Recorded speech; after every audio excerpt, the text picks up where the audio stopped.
Chapter 2. Jonathan Harker's journal continued. 5th May. I must have been asleep, for certainly if I had been fully awake I must have noticed the approach of such a remarkable place. In the gloom the courtyard looked of considerable size, and as several dark ways led from it under great round arches, it perhaps seemed bigger than it really is. I have not yet been able to see it by daylight. When the calais stopped, the driver jumped down and held out his hand to assist me to alight. Again I could not but notice his prodigious strength. His hand actually seemed like a steel vise that could have crushed mine if he had chosen.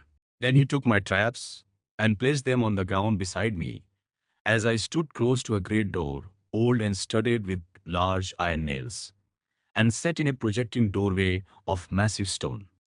I could see even in the dim light that the stone was massively carved, but that the carving had been much worn by time and weather.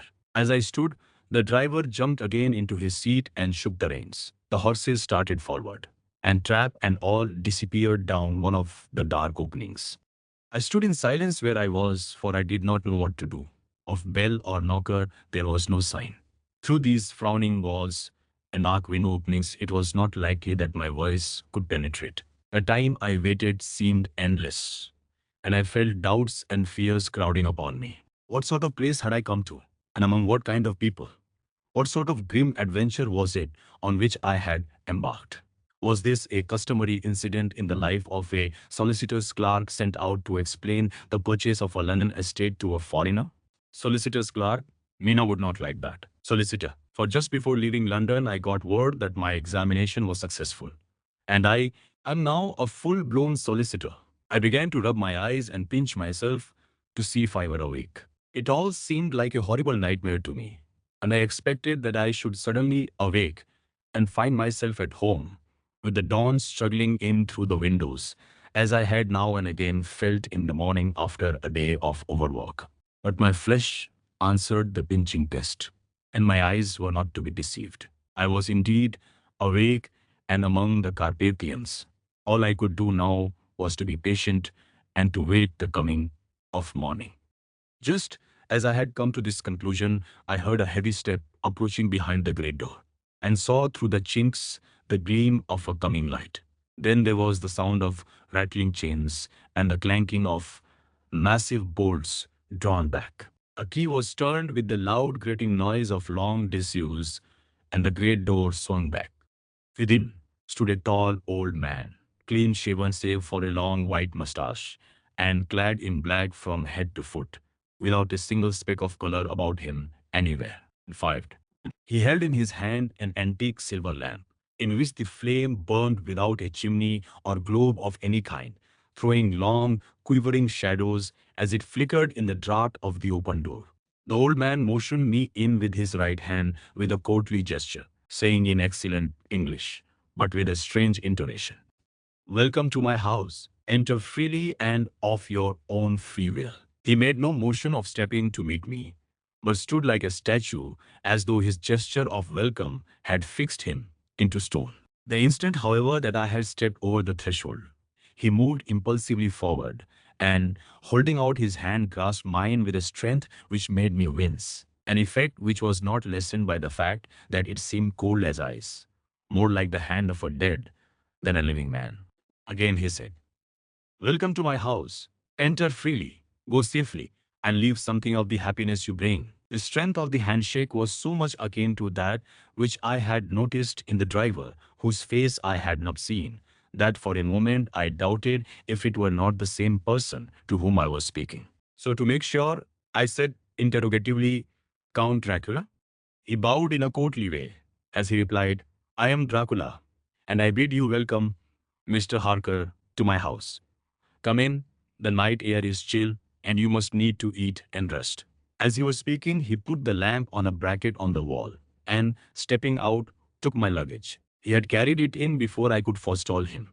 I protested, but he insisted. "Nay, sir, you are my guest. It is late, and my people are not available. Let me see to your comfort myself." He insisted on carrying my traps along the passage, and then up a great winding stair, and along another great passage, on whose stone floor our steps rang heavily. At the end of this, He threw open a heavy door, and I rejoiced to see within a well-lit room in which a table was spread for supper, and on whose mighty hearth a great fire of logs, freshly replenished, flamed and flared. The Count halted, putting down my bags, closed the door, and crossing the room, opened another door, which led into a small octagonal room lit by a single lamp and seemingly without a window of any sort. Passing through this, he opened another door and motioned me to enter. It was a welcome sight, for here was a great bedroom well lighted and warmed with another log fire, also added to but lately, for the top logs were fresh, which sent a hollow roar up the wide chimney. The Count himself left my luggage inside and withdrew, saying, before he closed the door, "You will need, after your journey, to refresh yourself by making your toilet. I trust you will find all you wish. When you are ready, come into the other room where you will find your supper prepared." The light and warmth in the Count's courteous welcome seemed to have dissipated all my doubts and fears. Having then reached my normal state, I discovered that I was half famished with hunger. So making a hasty toilet, I went into the other room. I found supper already laid out. My host, who stood on one side of the great fireplace, leaning against the stonework, made a graceful wave of his hand to the table and said, "I pray you, be seated and sup how you please. You will, I trust, excuse me that I do not join you, but I have dined already, and I do not sup." I handed to him the sealed letter which Mr. Hawkins had entrusted to me. He opened it and read it gravely. Then, with a charming smile, he handed it to me to read. One passage of it at least gave me a thrill of pleasure. "I must regret that an attack of gout, from which malady I am a constant sufferer, forbids absolutely any traveling on my part for some time to come. But I am happy to say I can send a sufficient substitute, one in whom I have every possible confidence. He is a young man, full of energy and talent in his own way, and of a very faithful disposition. He is discreet and silent, and has grown into manhood in my service. He shall be ready to attend on you when you will during his stay, and shall take your instructions in all matters." The Count himself came forward and took off the cover of a dish, and I fell to at once on an excellent roast chicken. This, with some cheese and a salad and a bottle of old Tokay, of which I had 2 glasses, was my supper. During the time I was eating it, the Count asked me many questions as to my journey, and I told him, by degrees, all I had experienced. By this time I had finished my supper, and by my host's desire had drawn up a chair by the fire, and begun to smoke a cigar, which he offered me, at the same time excusing himself that he did not smoke. I had now an opportunity of observing him, and found him of a very marked physiognomy. His face was a very strong, aquiline, with high bridge of the thin nose and peculiarly arched nostrils, with lofty domed forehead, and hair growing scantily round the temples but profusely elsewhere. His eyebrows were very massive, almost meeting over the nose, and with bushy hair that seemed to curl in its own profusion. The mouth, so far as I could see it under the heavy moustache, was fixed and rather cruel-looking, with peculiarly sharp white teeth. These protruded over the lips, whose remarkable ruddiness showed astonishing vitality a man of his years. For the rest, his ears were pale, and at the tops extremely pointed. The chin was broad and strong, and the cheeks firm though thin. The general effect was one of extraordinary pallor. Hitherto I had noticed the backs of his hands as they lay on his knees in the firelight, and they had seemed rather white and fine. But seeing them now close to me, I could not but notice that they were rather coarse, broad, with squat fingers. Strange to say, there were hairs in the center of the palm. The nails were long and fine, and cut to a sharp point. As the Count leaned over me and his hands touched me, I could not repress a shudder. It may have been that his breath was rank, but a horrible feeling of nausea came over me, which, do what I would, I could not conceal. The Count, evidently noticing it, drew back, and with a grim sort of smile which showed more than he had yet done his protuberant teeth, sat himself down again on his own side of the fireplace. We were both silent for a while, and as I looked towards the window, I saw the first dim streak of the coming dawn. There seemed a strange stillness over everything. But as I listened, I heard, as if from down below in the valley, the howling of many wolves. The Count's eyes gleamed, and he said, Listen to them, the children of the night. What music they make factorial seeing, I suppose. Some expression in my face strange to him, he added. Ah, sir, you dwellers in the city cannot enter into the feelings of the hunter. Then he rose and said, but you must be tired. Your bedroom is all ready, and tomorrow you shall sleep as late as you will. I have to be away till the afternoon, so sleep well and dream well. With a courteous bow, he opened for me himself the door to the octagonal room, and I entered my bedroom. I am all in a sea of wonders. I doubt, I fear. I think strange things, which I dare not confess to my own soul. God keep me, if only for the sake of those dear to me. 7th May. It is again early morning, but I have rested and enjoyed the last 24 hours.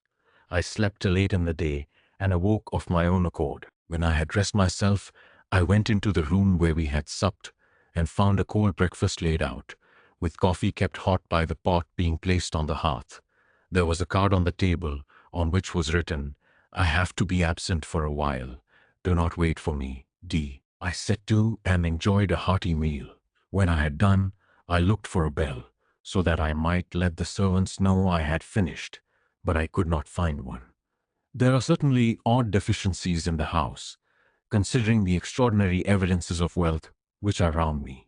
The table service is of gold, and so beautifully wrought that it must be of immense value. The curtains and upholstery of the chairs and sofas and the hangings of my bed are of the costliest and most beautiful fabrics, and must have been of fabulous value when they were made, for they are centuries old, though in excellent order. I saw something like them in Hampton Court, but they were worn and frayed and moth-eaten. But still in none of the rooms is there a mirror. There's not even a toilet glass on my table, and I had to get the little shaving glass from my bag before I could either shave or brush my hair. I have not yet seen a servant anywhere, or heard a sound near the castle, except the howling of wolves. Some time after I had finished my meal, I do not know whether to call it breakfast or dinner, for it was between 5 and 6 o'clock when I had it. I looked about for something to read, for I did not like to go about the castle until I had asked the Count's permission. There was absolutely nothing in the room, book, newspaper, or even writing materials, so I opened another door in the room and found a sort of library. The door opposite mine I tried, but found locked. In the library I found, to my great delight, a vast number of English books, whole shelves full of them, and bound volumes of magazines and newspapers. A table in the center was littered with English magazines and newspapers, though none of them were of very recent date. The books were of the most varied kind: history, geography, politics, political economy, botany, geology, law, all relating to England and English life and customs and manners. There were even such books of reference as the London Directory, the Red and Blue Books, Whitaker's Almanac, the Army and Navy lists, and it somehow gladdened my heart to see it, the Law List. Whilst I was looking at the books, the door opened, and the Count entered. He saluted me in a hearty way and hoped that I had had a good night's rest. Then he went on. I am glad you found your way in here, for I am sure there is much that will interest you. These companions, and he laid his hand on some of the books, have been good friends to me, and for some years past, ever since I had the idea of going to London, have given me many, many hours of pleasure. Through them I have come to know your great England, and to know her is to love her. I long to go through the crowded streets of your mighty London, to be in the midst of the whirl and rush of humanity, to share its life, its change, its death, and all that makes it what it is. But alas, as yet I only know your tongue through books. To you, my friend, I look that I know it to speak. But, Count, I said, you know and speak English thoroughly. He bowed gravely. I thank you, my friend, for your all too flattering estimate, but yet I fear that I am but a little way on the road I would travel. True, I know the grammar and the words, but yet I know not how to speak them. Indeed, I said, you speak excellently. Not so, he answered. Well, I know that. Did I move and speak in your London? None there are who would not know me for a stranger. That is not enough for me. Here I am, noble. I am a boyar. The common people know me, and I am master. But a stranger in a strange land, he is no one. Men know him not, and to know not is to care not for. I am content, if I am like the rest, so that no man stops if he sees me, or pauses in his speaking if he hears my words. Ha ha, a stranger! I have been so long master, that I would be master still, or at least that none other should be master of me. You come to me, not alone, as agent of my friend, Peter Hawkins of Exeter, to tell me all about my new estate in London. You shall, I trust, rest here with me a while, so that by our talking I may learn the English intonation, and I would that you tell me when I make error, even of the smallest, in my speaking. I am sorry that I had to be away so long today, but you will, I know, forgive one who has so many important affairs in hand. Of course, I said all I could about being willing, and asked if I might come into that room when I chose. He answered, yes, certainly, and added, you may go any way you wish in the castle, except where the doors are locked, where, of course, you will not wish to go. There is reason that all things are as they are. And did you see with my eyes and know with my knowledge, you would perhaps better understand. I said, I was sure of this. And then he went on. We are in Transylvania, and Transylvania is not England. Our ways are not your ways, and there shall be to you many strange things. Nay, from what you have told me of your experiences already, you know something of what strange things there may be. This led to much conversation, and as it was evident that he wanted to talk, if only for talking's sake, I asked him many questions regarding things that had already happened to me or come within my notice. Sometimes he sheered off the subject or turned the conversation by pretending not to understand, but generally he answered all I asked most frankly. Then, as time went on, and I had got somewhat bolder, I asked him of some of the strange things of the preceding night, as, for instance, why the coachman went to the places where he had seen the blue flames. He then explained to me that it was commonly believed that on a certain night of the year, last night, in fact, when all evil spirits are supposed to have unchecked sway, a blue flame is seen over any place where treasure has been concealed. That treasure has been hidden, he went on, in the region through which you came last night. There can be but little doubt, for it was the ground fought over for centuries by the Wallachian, the Saxon, and the Turk. Why, there is hardly a foot of soil in all this region that has not been enriched by the blood of men, patriots, or invaders. In the old days there were stirring times, when the Austrian and the Hungarian came up in hordes, and the patriots went out to meet them, men and women, the aged, and the children too, and waited their coming on the rocks above the passes, that they might sweep destruction on them with their artificial avalanches. When the invader was triumphant, he found but little, for whatever there was had been sheltered in the friendly soil. But how, said I, can it have remained so long undiscovered, when there is a sure index to it, if men will but take the trouble to look? The Count smiled, and as his lips ran back over his gums, the long, sharp canine teeth showed out strangely. He answered, because your peasant is at heart a coward and a fool. Those flames only appear on one night, and on that night no man of this land will, if he can help it, stir without his doors. And, dear sir, even if he did, he would not know what to do. Why, even the peasant that you tell me of, who marked the place of flame, would not know where to look in daylight, even for his own work. Even you would not, I dare be sworn, be able to find these places again. There you are right, I said. I know no more than the dead where even to look for them. Then we drifted into other matters. Come, he said at last, tell me of London and of the house which you have procured for me. With an apology for my remissness, I went into my own room to get the papers from my bag. Whilst I was placing them in order, I heard a rattling of china and silver in the next room, and as I passed through, noticed that the table had been cleared and the lamp lit, for it was by this time deep into the dark. The lamps were also lit in the study or library, and I found the Count lying on the sofa, reading, of all things in the world, an English Bradshaw's Guide. When I came in, he cleared the books and papers from the table, and with him I went into plans and deeds and figures of all sorts. He was interested in everything, and asked me a myriad questions about the place and its surroundings. He clearly had studied beforehand all he could get on the subject of the neighborhood, for he evidently, at the end, knew very much more than I did. When I remarked this, he answered, "Well, but, my friend, is it not needful that I should?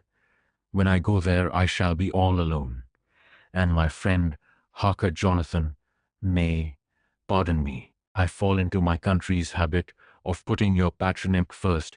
My friend Jonathan Harker will not be by my side to correct and aid me. He will be in Exeter, miles away, probably working at papers of the law with my other friend Peter Hawkins. So, we went thoroughly into the business of the purchase of the estate at Purfleet. When I had told him the facts and got his signature to the necessary papers, and had written a letter with them ready to post to Mr. Hawkins, he began to ask me how I had come across so suitable a place. I read to him the notes which I had made at the time, and which I inscribe here. At Purfleet, on a by-road, I came across just such a place as seemed to be required, and where was displayed a dilapidated notice that the place was for sale. It was surrounded by a high wall of ancient structure built of heavy stones and has not been repaired for a large number of years. The closed gates are of heavy old oak and iron, all eaten with rust. The estate is called Carfax, no doubt a corruption of the old quatre face, as the house is four-sided, agreeing with the cardinal points of the compass. It contains in all some 20 acres, quite surrounded by the solid stone wall above mentioned. There are many trees on it, which make it in places gloomy, and there is a deep, dark-looking pond or small lake, evidently fed by some springs, as the water is clear and flows away in a fair-sized stream. The house is very large, and of all periods back, I should say, to medieval times, for one part is of stone immensely thick, with only a few windows high up and heavily barred with iron. It looks like part of a keep, and is close to an old chapel or church." Unquote. I could not enter it, as I had not the key of the door leading to it from the house, but I have taken with my Kodak views of it from various points. The house had been added to, but in a very straggling way, and I can only guess at the amount of ground it covers, which must be very great. There are but few houses close at hand, one being a very large house, only recently added to and formed into a private lunatic asylum. It is not, however, visible from the grounds.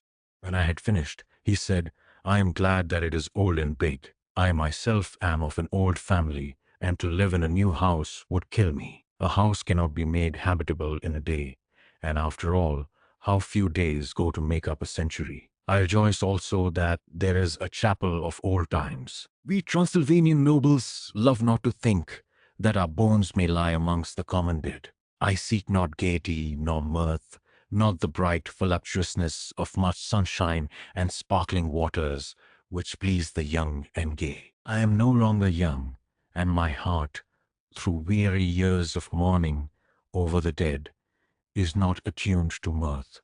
Moreover, the walls of my castle are broken, the shadows are many, and the wind breathes cold through the broken battlements and casements. I love the shade and the shadow, and would be alone with my thoughts when I may." Somehow his words and his look did not seem to accord, or else It was that his cast of face made his smile look malignant and saturnine. Presently, with an excuse, he left me, asking me to pull my papers together. He was some little time away, and I began to look at some of the books around me. One was an atlas, which I found open naturally to England, as if that map had been much used. On looking at it, I found in certain places little rings marked, and on examining these, I noticed that one was near London on the east side, manifestly where his new estate was situated. The other two were Exeter and Whitby on the Yorkshire coast. It was the better part of an hour when the Count returned. "Aha," he said, "still at your books? Good. But you must not work always. Come, I am informed that your supper is ready." He took my arm, and we went into the next room, where I found an excellent supper ready on the table. The Count again excused himself, as he had dined out on his being away from home, but he sat, as on the previous night, and chatted whilst I ate. After supper I smoked, as on the last evening, and the Count stayed with me, chatting and asking questions on every conceivable subject, hour after hour. I felt that it was getting very late indeed, but I did not say anything, for I felt under obligation to meet my host's wishes in every way. I was not sleepy, as the long sleep yesterday had fortified me, but I could not help experiencing that chill which comes over one at the coming of the dawn, which is like, in its way, the turn of the tide. They say that people who are near death die generally at the change to dawn or at the turn of the tide. Anyone who has, when tired, and tied, as it were, to his post, experienced this change in the atmosphere, can well believe it. All at once we heard the crow of the cock coming up with preternatural shrillness through the clear morning air. Count Dracula, jumping to his feet, said, "Why, there is the morning again. How remiss I am to let you stay up so long. You must make your conversation regarding my dear new country of England less interesting, so that I may not forget how time flies by us." And with a courtly bow, he quickly left me. I went into my room and drew the curtains, but there was little to notice. My window opened into the courtyard.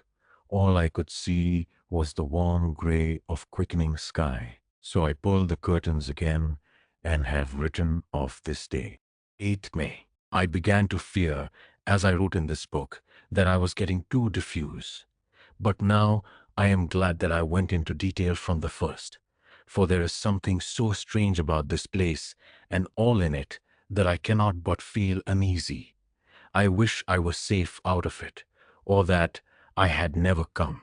It may be that this strange night existence is telling on me, but would that that were all. If there were anyone to talk to, I could bear it. But there is no one. I have only the Count to speak with, and I fear I am myself the only living soul within the place. Let me be prosaic so far as facts can be. It will help me to bear up, and imagination must not run riot with me. If it does, I am lost. Let me say at once how I stand, or seem to. I only slept a few hours when I went to bed, and feeling that I could not sleep any more, got up. I had hung my shaving glass by the window, and was just beginning to shave. Suddenly I felt a hand on my shoulder, and heard the Count's voice saying to me, "Good morning." I started, for it amazed me that I had not seen him, since the reflection of the glass covered the whole room behind me. In starting, I had cut myself slightly, but did not notice it at the moment. Having answered the Count's salutation, I turned to the glass again to see how I had been mistaken. This time there could be no error, for the man was close to me, and I could see him over my shoulder. But there was no reflection of him in the mirror. The whole room behind me was displayed, but there was no sign of a man in it, except myself.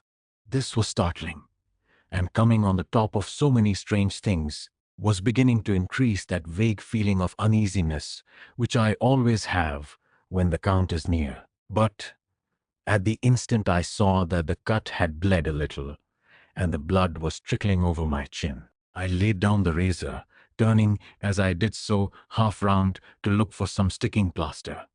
When the Count saw my face, his eyes blazed with a sort of demoniac fury, and he suddenly made a grab at my throat. I drew away, and his hand touched the string of beads which held the crucifix. It made an instant change in him, for the fury passed so quickly that I could hardly believe that it was ever there. "Take care," he said. "Take care how you cut yourself.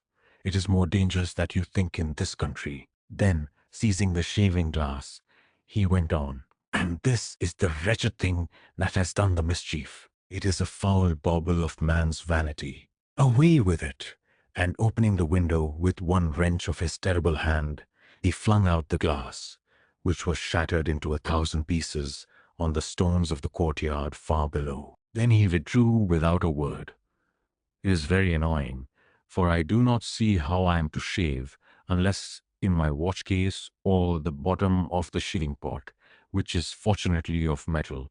When I went into the dining room, breakfast was prepared, but I could not find the Count anywhere. So I breakfasted alone. It is strange that as yet I have not seen the Count eat or drink. He must be a very peculiar man. After breakfast, I did a little exploring in the castle. I went out on the stairs and found a room looking towards the south. The view was magnificent, and from where I stood, there was every opportunity of seeing it. The castle is on the very edge of a terrific precipice. A stone falling from the window would fall 1,000 feet without touching anything. As far as the eye can reach is a sea of green treetops, with occasionally a deep rift where there is a chasm. Here and there are silver threads where the rivers wind in deep gorges through the forests. But I am not in heart to describe beauty, for when I had seen the view, I explored further. Doors, doors, doors everywhere, and all locked and bolted. In no place save from the windows in the castle walls is there an available exit. The castle is a veritable prison, and I am a prisoner.